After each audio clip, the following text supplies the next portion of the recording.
Koketkali ko'ylaklar tikkaningizda mana bu ikkala yoni halqob bo'lib osilib qolyaptimi? Keling, bugun shu muammoni bartaraf qilishni o'rgatib qo'yaman. Oddiy asos andaza tayyorlab olamiz. Faqat andaza bilan bichganingizda bu muammoni bartaraf qilish mumkin. Andazani faqat ko'krakdagi vetichkasini chiqarib olishingiz kerak.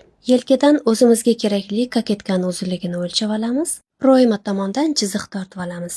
44, 46, 48 razmerlarda bu halqob bo'lish kuzatilmaydi. Ko'proq katta razmerlarda juda ham bilinib ketadi.